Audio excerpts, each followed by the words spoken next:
She had only a few seconds to decide: run to the interview that would change her life, or save a stranger stuck on the tracks while hundreds of people walked right by. Laura chose to stop, lost the chance, returned to her cramped life, sewing uniforms for a few dollars, thinking it was just another bad day. But fate had other plans.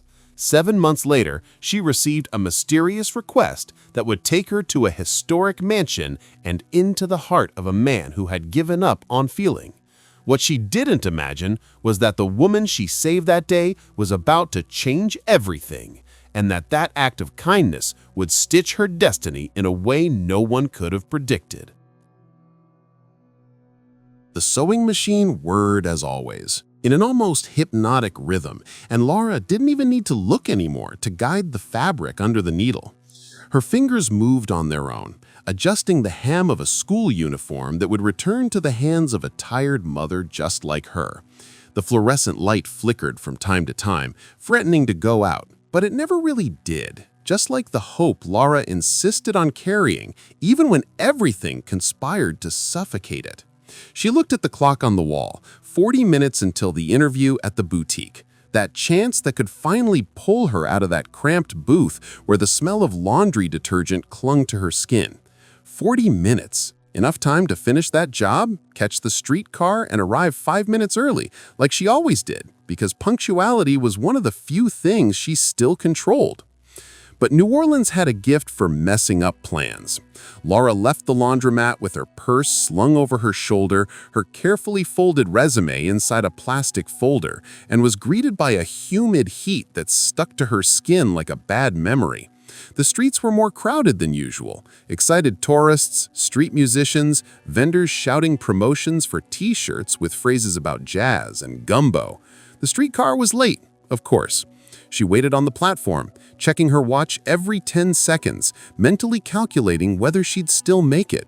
When the vehicle finally appeared, she climbed on quickly, gripping the support bar tightly as the streetcar glided along the old tracks. 20 minutes left, still doable, maybe. That's when she heard the noise, shouts, confused voices, the sound of something jamming. The streetcar stopped abruptly. Laura lost her balance, her shoulder slamming against the cold iron of the window. People started complaining, banging on the doors, asking what was happening. She craned her neck to see and felt her stomach turn. On the tracks, just a few yards ahead, there was a woman in a wheelchair, the wheels stuck between the metal ties. The crowd around her wasn't helping. Some were taking pictures. Others simply walked around her, as if she were part of the urban landscape that didn't deserve attention. Laura looked at her watch again. 15 minutes. If she got off now, she'd miss the interview. If she didn't, she got off. Didn't think twice, just got off. Pushed through the streetcar door and ran to the woman. Hey, it's okay, I'm going to help you," Laura said, kneeling beside the chair. The woman was elderly, white hair pulled back in an elegant bun, blue eyes that showed no panic, only a certain weary resignation, as if she had already seen the worst of humanity and didn't expect much more. "The wheels are stuck," the woman said, her voice too steady for someone in that situation. "And all these people would rather watch than do something." Laura pulled at the chair hard, trying to lift the wheels, but the weight and angle made everything difficult. She felt sweat running down her back, her blouse sticking to her skin, and for a second she thought about giving up. But then she remembered her daughter, how many times she herself had been ignored, invisible, discarded. "Let's try something different," Laura murmured, more to herself than to the woman. She slipped the purse off her shoulder, dropped it on the ground, and positioned herself behind the chair. With a quick movement, she tilted the backrest and pulled with everything she had, using her own body as a counterweight. The wheels lifted, creaking, and finally came free from the tracks. The woman let out a low laugh, almost disbelieving. "You're strong," she said, turning her head to look Laura in the eyes. "Stronger than you look." Laura just nodded, breathless, picking up her purse from the ground and wiping her hands on her jeans. She looked at her watch. 3 minutes. There wasn't time anymore. The interview was lost. and with it, the chance to escape that cramped life, to pay the bills without juggling, to look at her daughter without feeling guilty for not being able to give more. The woman grabbed Laura's arm before she could walk away. "What's your name?" she asked, with a strange intensity. "Laura," she answered, almost automatically. "Laura Barker." The woman smiled, a smile that seemed to hold secrets, silent promises. "Thank you, Laura Barker. You have no idea how much this means." And then, without another word, the chair was pushed by someone who emerged from the crowd, a man in a suit, probably an assistant or driver, and the woman disappeared among the anonymous faces of New Orleans. Laura stood there, in the middle of the street, while the streetcar resumed its journey and people went back to ignoring her. She clutched the plastic folder against her chest. She'd lost the interview, lost the chance. But something inside her, small and stubborn, whispered that this encounter hadn't ended. When she returned to the laundromat, the sun was already beginning to turn golden on the horizon, and the owner of the place didn't even ask where she'd been. Laura sat down again in front of the sewing machine, picked up another uniform to mend, and let the rhythmic sound fill the silence. But this time, as the needle went in and out of the fabric, she couldn't stop thinking about the woman's blue eyes, the way she'd held her arm as if making an unspoken promise. Laura didn't believe in fate. She believed in overdue bills, in exhaustion in her bones, and in second chances that never came. But that night, sewing under the light that insisted on flickering, she allowed herself to imagine, just for a moment, that maybe, just maybe, that broken thread of fate could still be mended. 7 months passed like water slipping through fingers, too fast to hold, too slow to forget. Laura remained at the laundromat, sewing hems, mending tears, fixing what others threw away without a second thought. Her daughter was growing, bills kept coming, and the routine was always the same.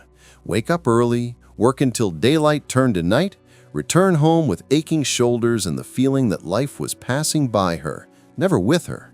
But then, on an ordinary Thursday, the phone rang. It was an unknown number, a female voice too polite to be from the neighborhood. "We're looking for Mrs. Laura Barker. We have a private commission, an antique wedding dress that needs delicate alterations. Would you be available?" Laura almost laughed. Availability was all she had. Availability and exhaustion. She wrote down the address without asking much because money was money, and wedding dresses paid better than school uniforms. The address led to the Garden District, that neighborhood where the mansions seemed to have been pulled from an old movie and pasted into reality with an elegance that hurt in its distance. Laura took a rideshare because the streetcar didn't go there, and during the entire ride she stared out the window, watching the streets change, from cracked concrete and faded signs to impeccable gardens and wrought iron gates. When the car stopped in front of the mansion, she had to take a deep breath. The house was massive, white like snow dirtied by nostalgia, with Greek columns at the entrance and tall windows that reflected the cloudy sky. Laura got out, thanked the driver, and stood there for a second, clutching her sewing toolkit against her chest like a shield. She didn't belong there. She knew that, but she needed the money. So she climbed the marble steps and rang the doorbell. The door was opened by a middle-aged woman dressed in a discreet uniform who led her through wide, silent hallways to a sitting room that seemed to have been decorated by someone who understood history and loneliness. And then Laura saw her, sitting in the wheelchair with the same upright posture, the same piercing blue eyes, the same expression that mixed authority with something Laura could only describe as recognition. It was her, the woman from the tracks, the woman Laura had saved 7 months ago in the middle of New Orleans chaos while the whole world passed by. Laura's heart beat erratically and she felt her hands trembling. "Ah," the woman said with a small smile loaded with meaning. "You came. I knew you would."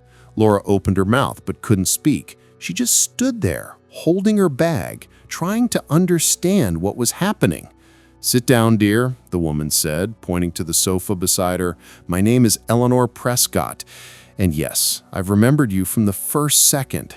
It wasn't easy to find you, but when you really want something, you always find a way." Laura finally sat, still processing. Eleanor Prescott. The last name was familiar. Everyone in New Orleans knew the Prescotts, owners of an entertainment empire that ranged from historic theaters to floating casinos.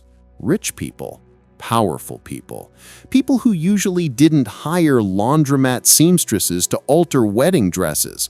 "Why me?" Laura asked, her voice coming out weaker than she intended.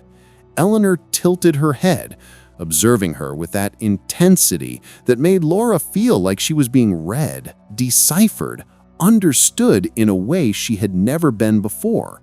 "Because you stopped," Eleanor said. Simple as that. Because when everyone else walked by, you stopped. And that says more about a person than any resume. Laura didn't know what to say, so she just nodded. Eleanor clapped her hands, breaking the heavy moment. "Well, let's get to work. The dress is for my grandson Henry's wedding. It's an antique piece from my own mother, and it needs someone who knows how to handle delicate fabrics without destroying the history they carry. Are you that person?"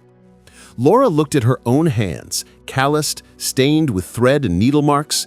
"I'd do my best," she said, honest. Eleanor smiled, a smile that seemed to approve not the answer, but the sincerity of it.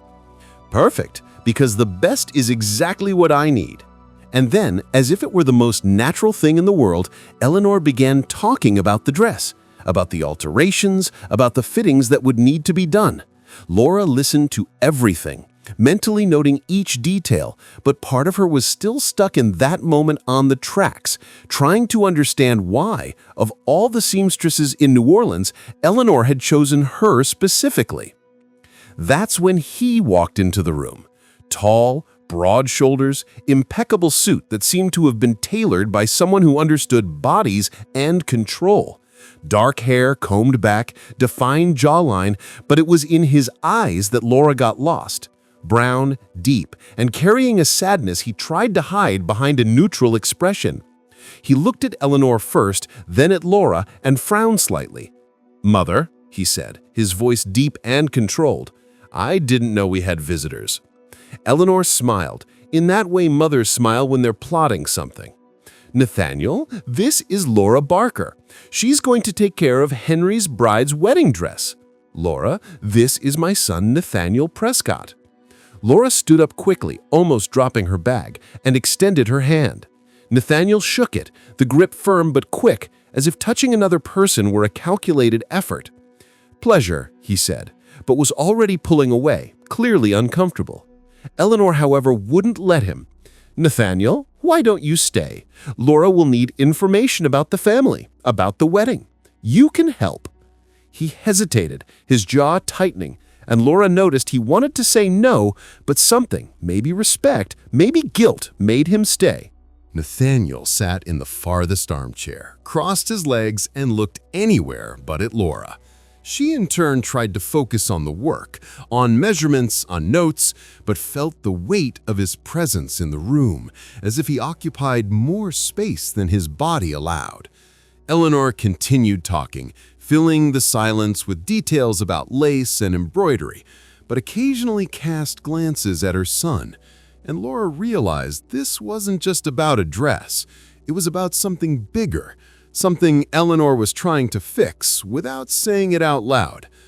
When the meeting ended, Laura packed everything in her bag and stood up to leave. Eleanor held her hand, squeezing gently. "You'll come back, won't you?" she asked, and there was a disguised urgency in those words. Laura nodded. "I will, as many times as necessary." Eleanor smiled, satisfied. "Good, because something tells me we're going to need you more than we imagined." And as Laura left that mansion, feeling the weight of Nathaniel's eyes on her back, she couldn't stop thinking that maybe, just maybe, this reunion wasn't about dresses, but about something that still needed to be sewn together. The visits became frequent, more frequent than Laura expected for a simple dress alteration. Eleanor always had something new, a hem that needed to be redone, embroidery that deserved attention, details on old family clothes that simply couldn't be trusted to just anyone. Laura accepted everything because the money was good and because, strangely, she was beginning to like that place.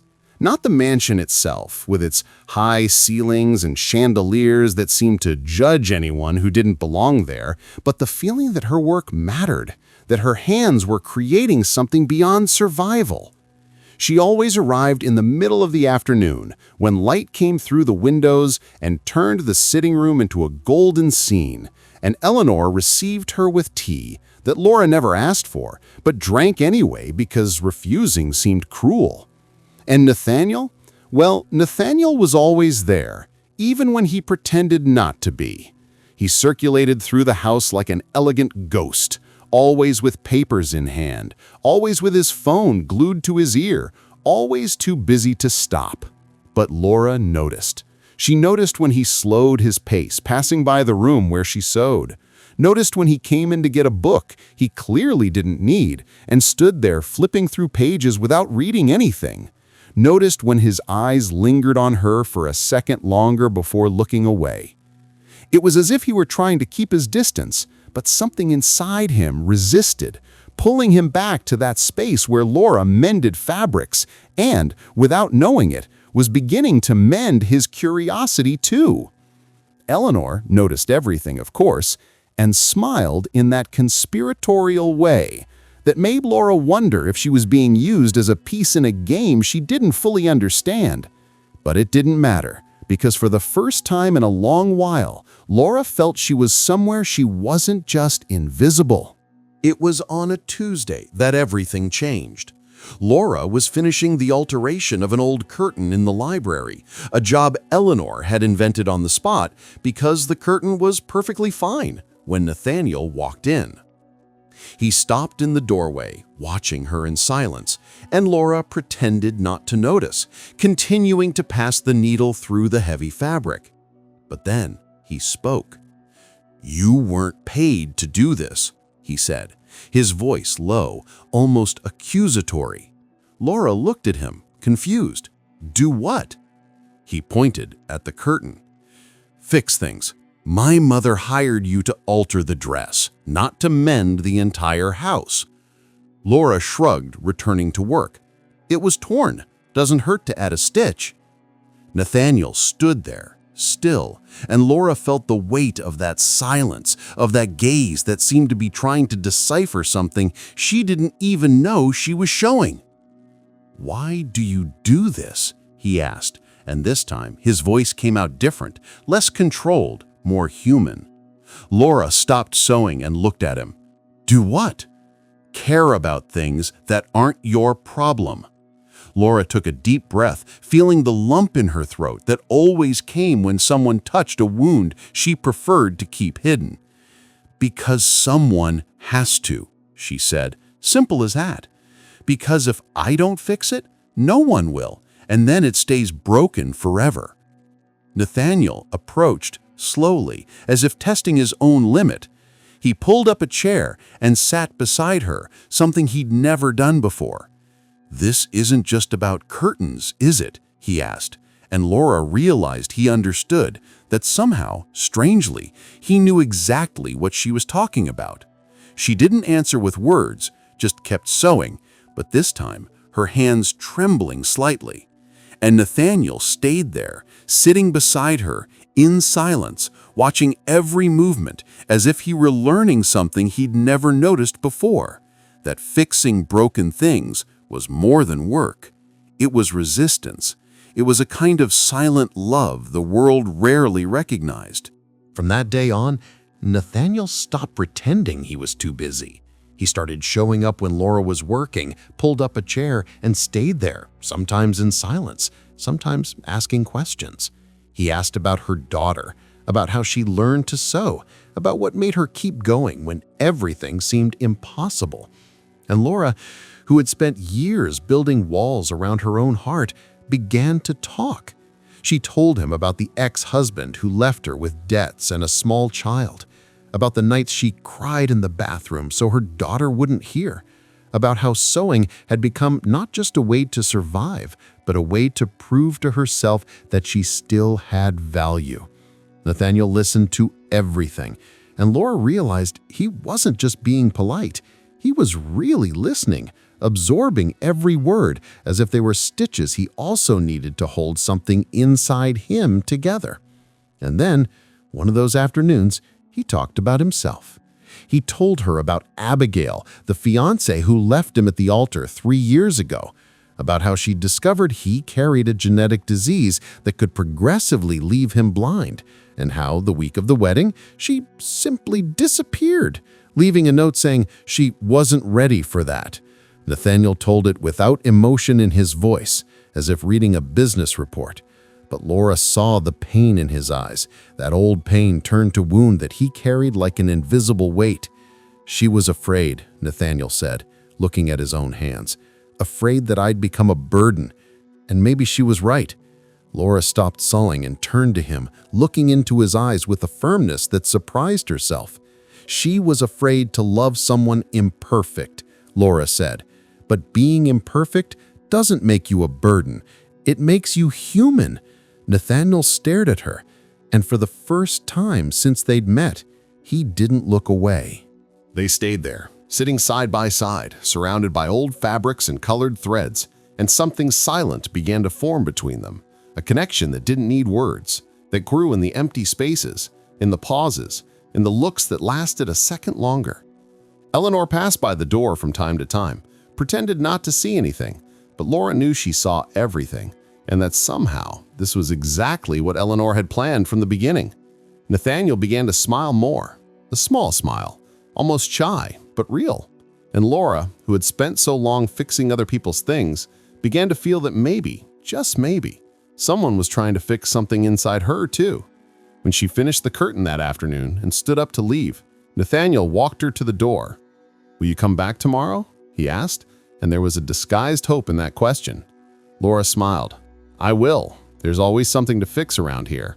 And as she descended the marble steps and felt the humid heat of New Orleans wrap around her, she realized that for the first time in years, she was looking forward to coming back. Not for the money, not for the work, but for him.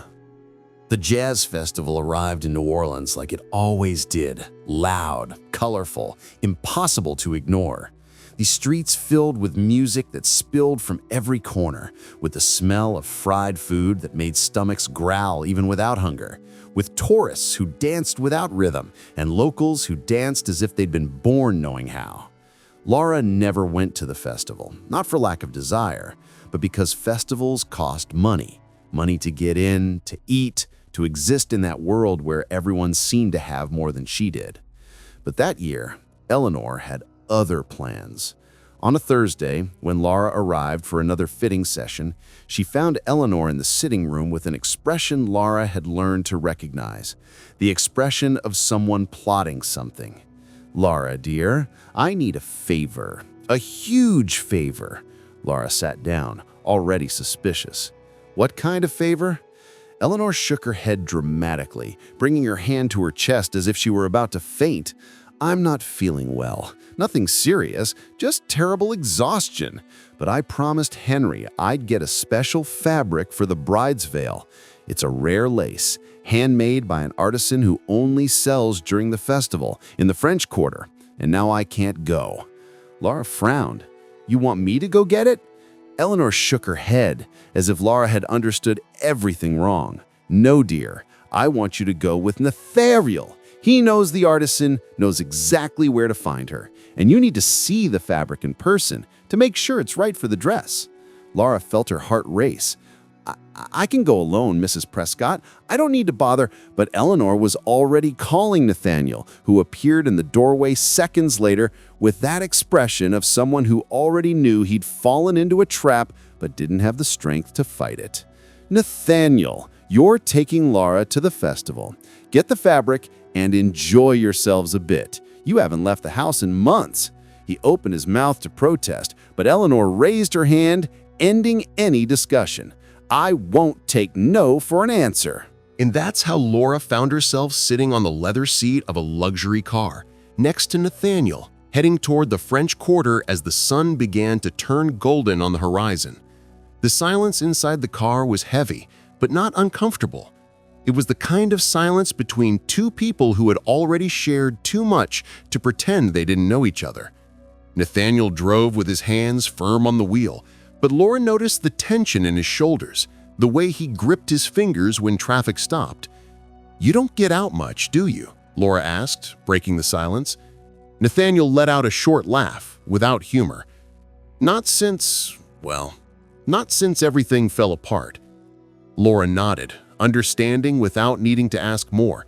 She looked out the window, watching the streets change, becoming more narrow, more alive, fuller of people who laughed too loud and hugged strangers as if they were old friends. "I don't get out much either," she said, more to herself than to him. "I don't have a reason to, and when I have free time, I usually just want to sleep." Nathaniel glanced at her, and there was something in his eyes, understanding perhaps, or recognition. "So we're both prisoners of our own lives?" he said, and Laura didn't know whether to laugh or cry at that.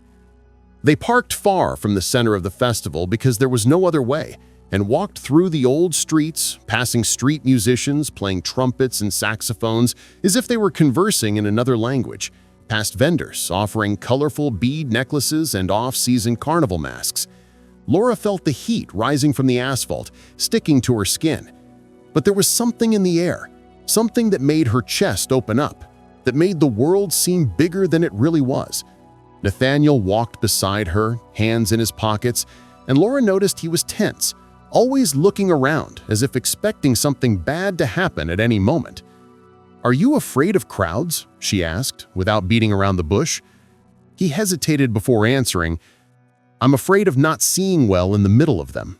The disease, it hasn't left me blind yet, but there are days when my vision gets blurry, especially with a lot of light. And in a place like this, full of people moving, He didn't finish the sentence, but didn't need to. Laura understood. She did something that surprised herself. She held his arm, lightly, just enough to guide him. "I'll be your eyes then," she said, trying to sound casual, but her heart beating erratically. Nathaniel looked at her hand on his arm, and something in his face softened, a wall falling brick by brick. "Thank you," he said, and the word came out carrying a weight that went far beyond gratitude.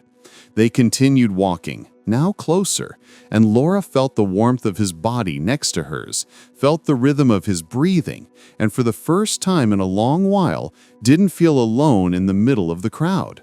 They found the artisan at a stall hidden between two old shops, and the fabric was truly perfect. Lace as delicate as a spider's web, embroidered with flowers so small they seemed to have been made by fairy hands. Laura negotiated the price, carefully put away the fabric, and when she turned to leave, Nathaniel held her arm.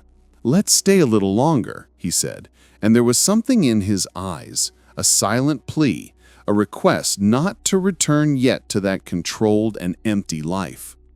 Laura smiled. "Let's." They wandered through the streets, stopping to listen to music, tasting beignets covered in sugar that left their fingers sticky, laughing at silly things like tourists taking too many selfies and children dancing without shame. Nathaniel began to relax, his shoulders dropping, his face losing that rigidity that seemed carved in marble. He told stories about when he was a child and came to the festival with his mother, about how Eleanor always bought things she didn't need just to support local artisans, about how he used to dream of playing saxophone but never had the courage to try. And Laura, listening to this, realized she was seeing a different Nathaniel. Not the CEO, not the man haunted by the past, but just a man who wanted to live and didn't know how anymore. When night fell and the colorful lanterns lit up swaying over the streets like stars caught on wires, Nathaniel stopped in the middle of a small square, looked at Laura, and said something that made the whole world pause. "I haven't felt this in years." "Felt what?" Laura asked, her voice coming out in a whisper. "The desire to be alive."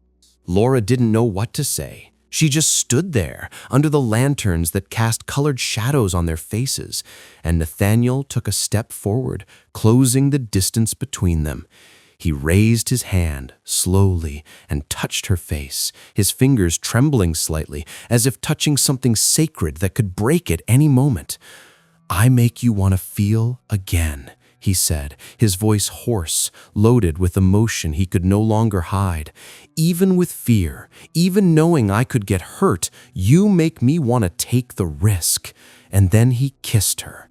It wasn't a hesitant kiss. It wasn't a polite kiss. It was the kiss of someone who had spent years denying themselves any kind of surrender and who finally let the floodgates open.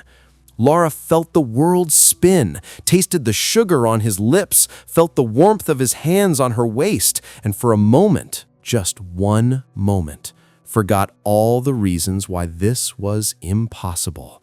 She forgot about the differences, the scars, the fear. There was only that kiss, those swaying lanterns, that jazz playing in the distance like the soundtrack to something beginning, something fragile, dangerous, and completely inevitable. The days following the festival were different. Nathaniel smiled more, sought out Laura not just when she was sewing, but because he wanted to see her, because her presence seemed to fill something that had been empty for too long. They talked for hours, shared comfortable silences, and sometimes, when no one was looking, he held her hand for a few seconds just to remember this was real. Laura felt her heart race whenever she arrived at the mansion, whenever she heard his footsteps approaching, whenever their eyes met and he smiled in that way that was only for her. For the first time in years, she allowed herself to imagine a future that wasn't just survival. A future where maybe, just maybe, she could be happy. But New Orleans had a habit of reminding people that happiness, when it came too easily, never lasted very long. And it was on a Friday morning that everything started to fall apart.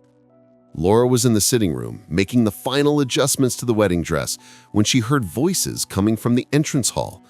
Loud voices, tense, one of them female and annoyingly familiar even though she'd never heard it before. She stood up, curious, and walked to the door, stopping before being seen. And then she saw her. Tall, blonde, dressed with a calculated elegance that screamed money and confidence. The woman entered the house as if she'd never left. Abigail. Laura didn't need anyone to tell her. She just knew. Knew by the way Nathaniel froze at the sight of her. Knew by the way Eleanor pressed her lips into a thin line of disapproval. Knew by the way the air in the room became heavy, dense, suffocating. Abigail smiled, but it was a smile that didn't reach her eyes. "Nathaniel," she said, her voice soft as poisoned silk, "we need to talk." And Nathaniel, who had spent weeks opening up, smiling, living, returned to being that closed-off man, rigid, haunted. "We have nothing to talk about," he said, but his voice came out without conviction. Abigail shrugged, as if expecting that response. "I made a mistake," she said, and there was something rehearsed in those words, something that sounded true but that Laura knew instinctively wasn't. "I was young, scared, didn't know how to deal with all of that. But I've grown, Nathaniel, matured, and I realized I made the biggest mistake of my life when I left you." Laura felt her stomach turn. She should leave, should go back to the sitting room and pretend she hadn't heard anything, but her feet wouldn't obey.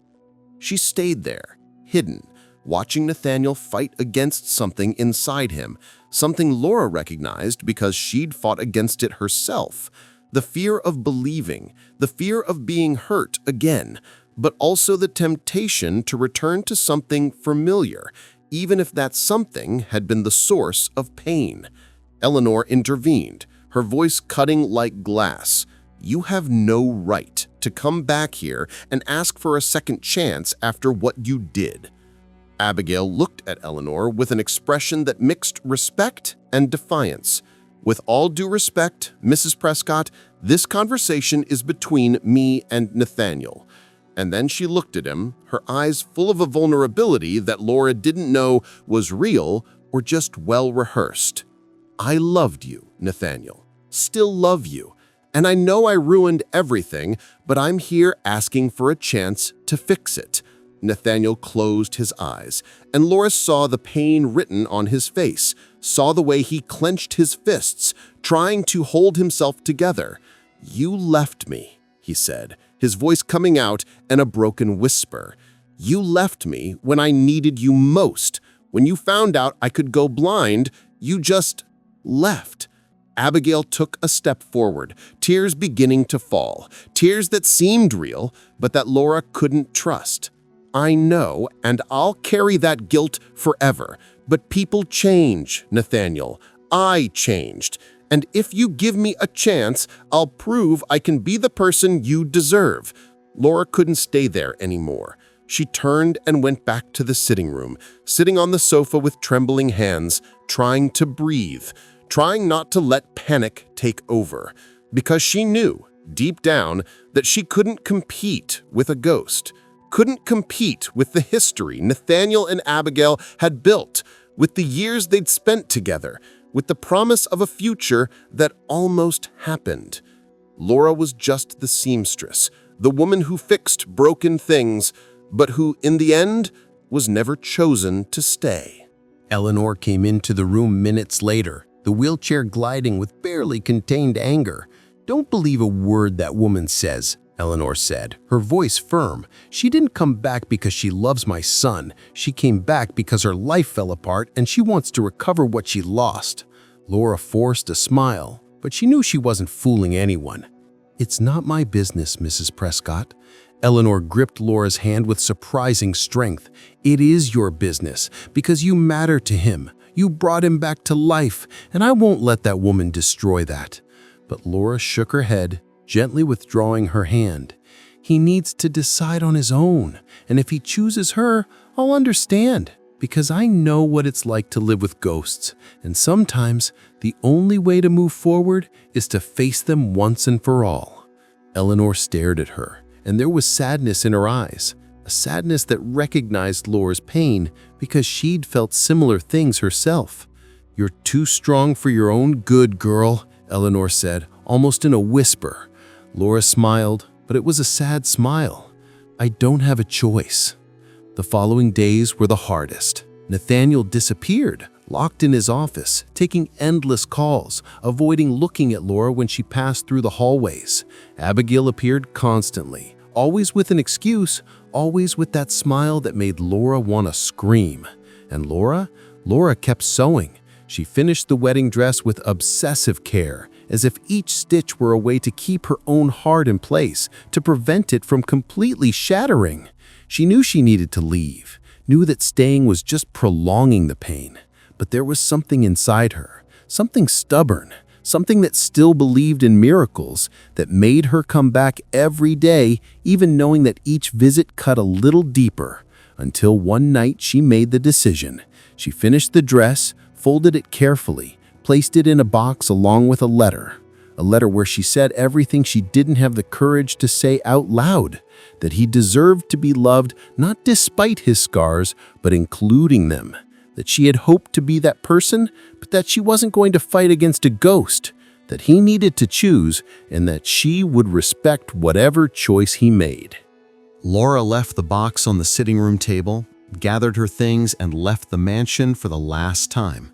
She didn't look back, didn't let the tears fall until she was inside the rideshare, far from that place that had started to feel like a home, but now seemed like just another place where she didn't belong.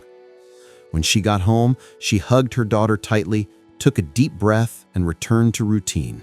Returned to the laundromat, to school uniforms, to the life she had before meeting Nathaniel Prescott.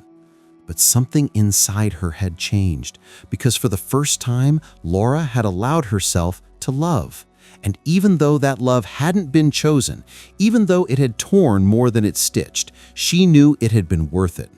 Because loving, even when it hurts, is always worth it. And as the sewing machine whirred in its usual rhythm, Laura allowed herself to cry, allowed herself to feel the pain, and then, slowly, began to mend herself, stitch by stitch, thread by thread, until she could breathe again. The wedding day arrived like an inevitable spectacle. Sky too blue, sun too hot, flowers too fragrant, as if New Orleans itself were conspiring to make everything seem perfect. The Prescott mansion had been transformed into a dream scene, with white chairs lined up in the garden, arches covered in hydrangeas and roses, and guests dressed with an elegance that made Laura feel small just imagining it. But Laura wasn't there. She was at the laundromat, sewing a simple dress for a client who paid little but smiled with gratitude, and that, in some strange way, was enough. She had decided not to go to the wedding, not because she didn't want to see the result of her work, but because she knew that seeing Nathaniel there, beside Abigail, because that's what she imagined would happen, would be a pain she couldn't pretend not to feel. So she stayed where she'd always been, in the cramped booth under the fluorescent light that insisted on flickering, mending what others broke, trying not to think about the man who had chosen the past instead of the future. But while Laura sewed, trying to ignore the tightness in her chest that wouldn't go away, something was happening at the mansion, something she couldn't imagine, something Eleanor Prescott had carefully orchestrated from the moment Abigail reappeared. The ceremony was about to begin. Henry was waiting at the altar, nervous but happy, while guests settled into their chairs. Nathaniel was sitting in the first row, next to Abigail, who had latched onto his arm as if it were a lifeline, smiling at everyone as if she were already part of that family again. He wasn't smiling. He seemed absent, his gaze lost somewhere distant, and anyone who truly knew him would know he was there only in body, his mind wandering through places he tried to reach but couldn't. Eleanor watched everything from the wheelchair, positioned beside Nathaniel, her blue eyes sharp as always, calculating, waiting for the right moment. And then, when the officiant stood up to begin, Eleanor raised her hand, interrupting everything. The entire garden fell silent.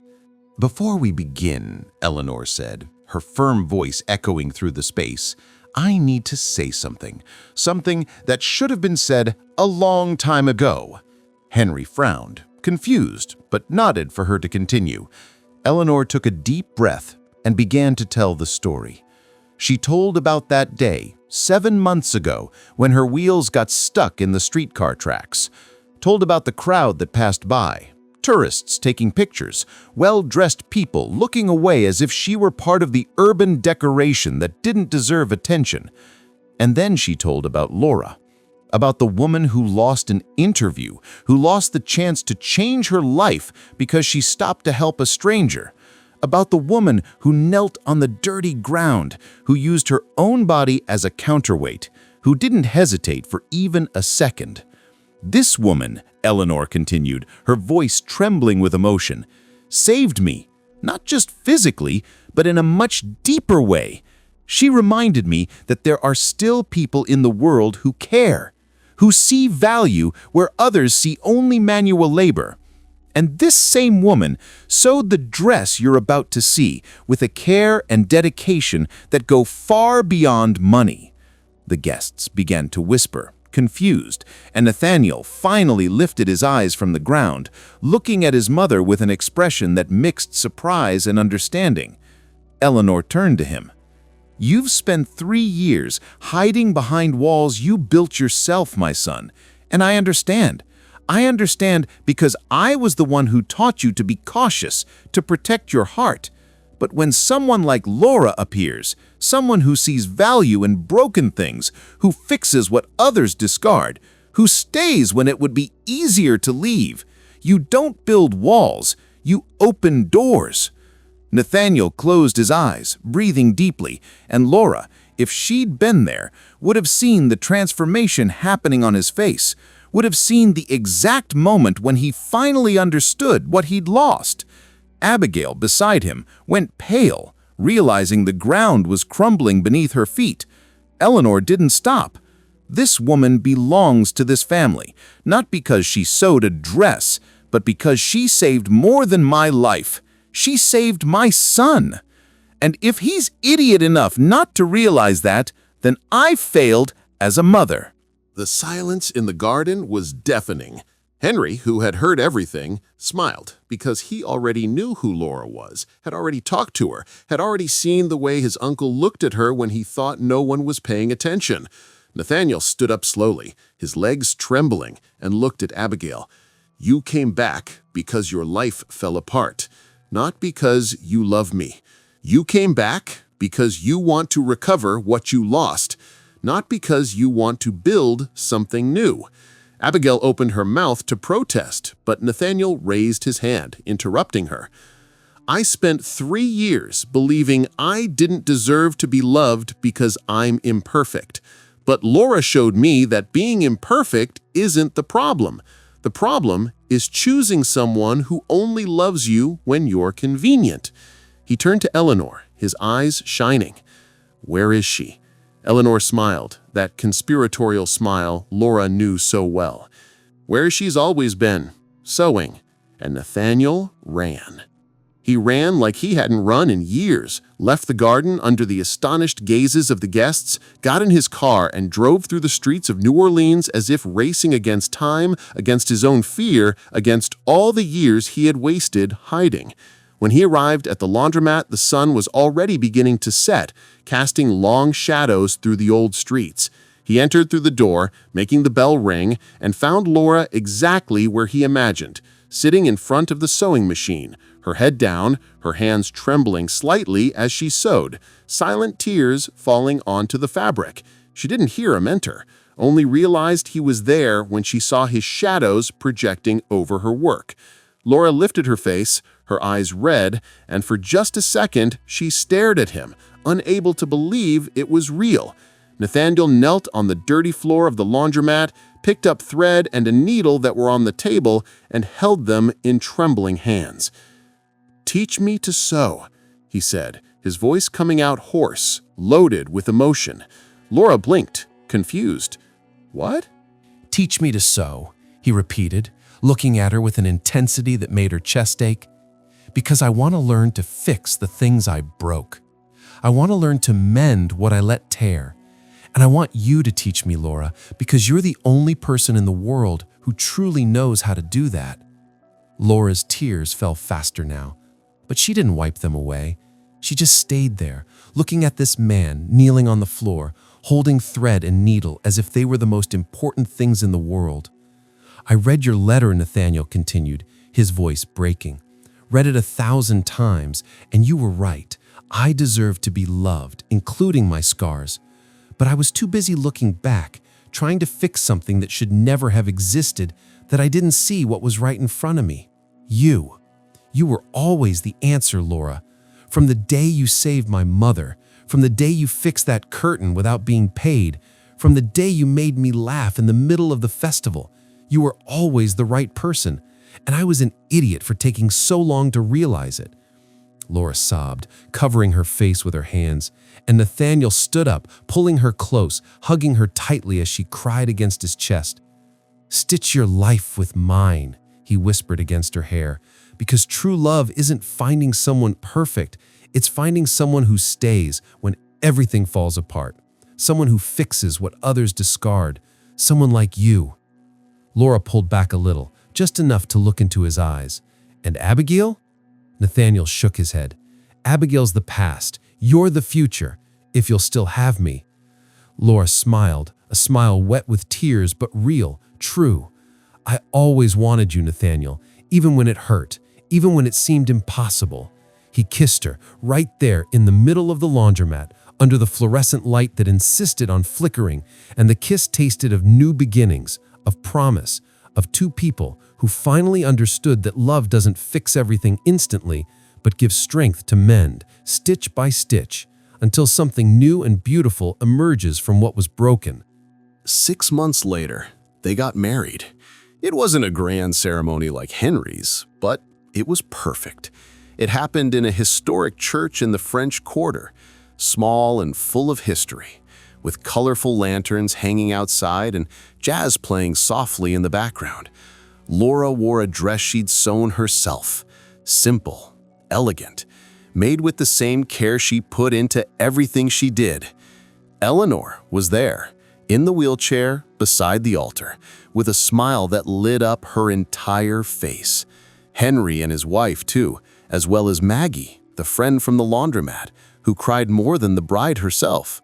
Nathaniel waited at the altar, and when Laura entered, he couldn't hold back the tears, because there was the woman who had saved his mother, who had saved him, who had shown that true love isn't about perfection, but about choice.